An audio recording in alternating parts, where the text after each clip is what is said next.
Hello students, in continuation with earlier lecture about managerial skills, we will today learn about role of manager given by Henry Mintzberg, a management thinker.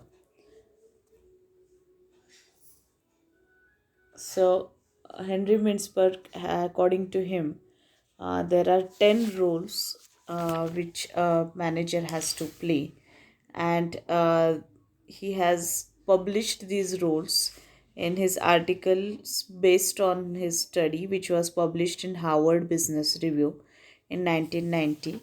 And according to this article, managers required to play 10 important roles that we are going to study now. So under three heads, these 10 roles are been divided. On the slide, you can see two main roles. They are interpersonal roles and informational roles. So in interpersonal roles, we are having three subheads. First is your figurehead, second is leader, third is liaison. So one by one, we are going to see what is meant by interpersonal role. Interpersonal role means these are the roles which emerge directly out of managers formal authority and status, and this is the role which is related to building relationship with people outside the organization especially, and maintaining good relations with people outside the organization. So what kind of interpersonal role a manager has to play? The first one is figurehead. Figurehead is it means an ornamental head, or it means that the manager has to perform the role as a he has to attend various ceremonies or community functions or social events. So this role is basically a ceremonial in nature. That means he has to attend, as I said, various community functions, ceremonies, various social events, gatherings, host for important customers, so that you can interact with number of people, you can build relations with them, and which would be beneficial for the organization for long period of time. So this role is a kind of social in nature rather than economy, and basically the intention behind playing this role is developing relations, increasing your social uh, social playing a good social role in the society, yeah, meeting new people, building relationship them with them, and maintaining good relations with them. Therefore you have to go and attend such kind of gatherings and various social functions, especially which are organized by customers and all the stakeholders which are a part of your organization, those who are related to your organization. So this kind of role is played as which is called as figurehead, a role of a figurehead. The second role in interpersonal is a leader. So a manager is of course responsible for any kind of success or failure of the organizational unit which he is heading, and he has to lead the employees within that unit so that the unit contributes to the goals of the organization. He has to work with and through employees by guiding them properly, directing them, motivating them, and get best work out of them. Try to get use their potential, get their contribution in achieving the objectives. So why this role is being added in interpersonal role? Because again, in whenever you are playing a role as a leader, you have to interact number of times with your team members. You have to motivate them, guide them, direct them, give instructions, assign them work, right? So you have to study what kind of potential your subordinates are having and try to see to it that this potential is being fully utilized for the benefit of the organization. So this role comes under interpersonal role. So this is the role of a leader which every manager definitely has to play it. Then third one is liaison. Liaison is a role which is especially in some of the organization, liaison officer is being appointed, a separate designation, a separate post is being created. So what is the main role of liaison officer? His role is of establishing and maintaining connecting link with individuals and work groups within the organization, and outside the organization. And main role is to include developing healthy, very positive relationship with outside people and groups of people. And you have to see to it that your company's image is very positive among the society and among all the stakeholders.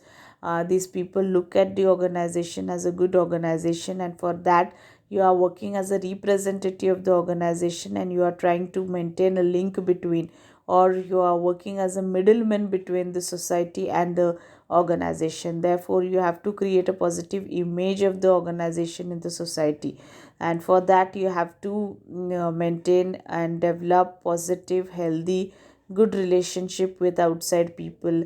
It may be your government people, it may be society, it may be public, all those people who are a part of external environment. So that's the role of a liaison officer. So all these three roles, figurehead, leader, and liaison, as they are included in interpersonal roles, because all these three roles require maintaining and developing healthy relation with people within the organization and outside the organization. Therefore they are being included in the interpersonal rules. Then the second point comes over here is informational rules. Information, the name itself signifies that you are supposed to collect the information and convey the information to right people at right time.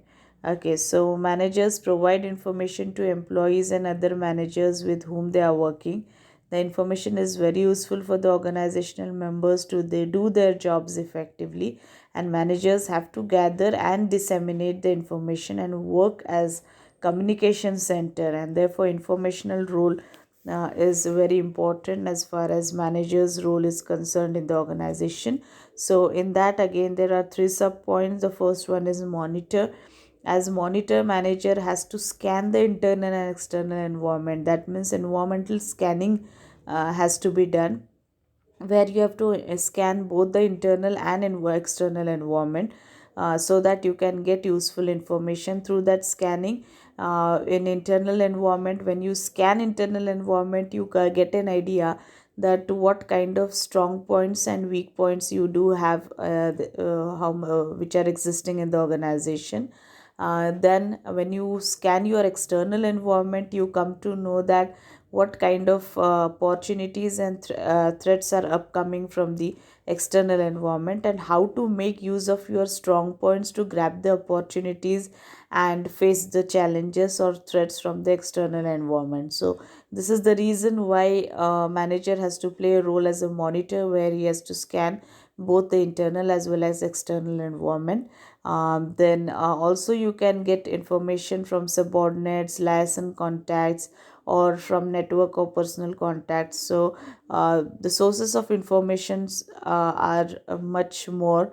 They are both primary and secondary sources are available. So from wherever possible, whichever convenient way it is for, you can collect the information and scan the information. You have to see to it that the source of information is very reliable, because on basis of that you are going to take the decision of the organization, which is going to affect the organization in the longer period of time. And therefore the reliability of source of information plays very important role. So as a monitor, you have to scan the internal as well as external environment and collect the information regarding that. Then second role which you have to play under informational is a disseminator. This is very important to ensure that your employees and managers in the organization get the required information which is required to perform their duties efficiently and effectively. And therefore managers sometimes withhold some of the information, but most probably they distribute or disseminate whatever information is required to their colleagues and subordinates, the members of the work groups, to do their jobs very efficiently and effectively. So here the manager has to play the role of a disseminator, where he is going to distribute or convey the information which he is knowing and which is useful for his subordinates to do their work. Then the third role which he has to play is spokesperson. So as I said, manager is a representative of his organization. Therefore he has to create a good image of organization in the society. He has to communicate information to individuals outside their unit and outside their organization. That means you have to give a brief information about what the financial performance of the organization to the board of directors. Then to shareholders, you have to inform them about the strategic direction of the organization, what are your future plans. Then your government authorities, you are answerable to these authorities, and you have to make it sure that these authorities are convinced that the organization is following all the laws and rules and regulations which are being designed by the government. Then also you have to assure the NGOs and the social activists that the organization is fulfilling its social obligation and it is doing something good for the society. It is shouldering corporate social responsibility, and you are aware about that you are a part of society. Your existence is only because of society, and therefore you are doing something good for the society. This also assurance you have to give to these social and activists and NGOs. So in this role, managers mostly speak on to communicate on behalf of the organization with the public, with the society, with the government authority, with shareholders, with board of directors, and therefore you are called as a spokesperson. So coming towards the third important role is decisional role. So here, of course, manager is a decision maker, and his decision is based on whatever information he gathers from various primary and secondary sources. So information is processed to make decisions, and decisions create commitments to the courses of action. So resources are allocated to implement the plans, and certain roles are required to be played to soothe the organization and remove the disturbances for smooth working. So the four types of decisional roles which a manager is supposed to play is: first is entrepreneur. So monitor role reveals opportunities through environmental scanning. The managers initiate the project to exploit the opportunities, and this needs entrepreneurial activities of developing new products, services, and processes. So you as a manager has to take the decision, take a lead to do the project, undertake the risk required to do the project. Okay, so you have to play a role as an entrepreneur. Then second one is disturbance handler. So various problems come across whenever you are doing any task in the organization. For examples, some of the customers may get angry, they may speak arrogantly with you. You have to negotiate with the supplier who is not cooperating with you as it is expected. So some employees are having some conflicts among themselves. So anything can happen in day to day working. Some of the problems and conflicts do arise in spite of good managers. So managers have to cope up with the conflicts and solve the problems by making appropriate decisions at right times. So therefore you have to play a role as a disturbance handler as well. The next is your resources allocator. So here the manager allocates or brings together, makes available the resources necessary to implement the project or to make the project successful. Whatever financial, physical, human resources are required, it is the duty of the manager to bring together all these resources. And these resources include finance, machinery, equipment, information, manpower, time, material, services, as I said, everything, all physical, human, and financial resources. So he's also called as resources allocator. Then next is negotiator. Managers have to spare certain portion of time in negotiating. You have to negotiate with suppliers, then managers have to negotiate with employees, customers, or their work groups. And while playing this kind of a role, he has to ensure that the group makes progress towards achieving the organizational goals. So these are the various types of roles which we saw, which are given by Henry Mintzberg. And Henry has, and from his study itself, he has found out that the leader has to play all sorts of 10 types of roles. And these roles have come up. These roles are a result of whatever kind of study undertaken by Henry Mintzberg. Okay, so with this, we'll end with today's lecture. Thank you.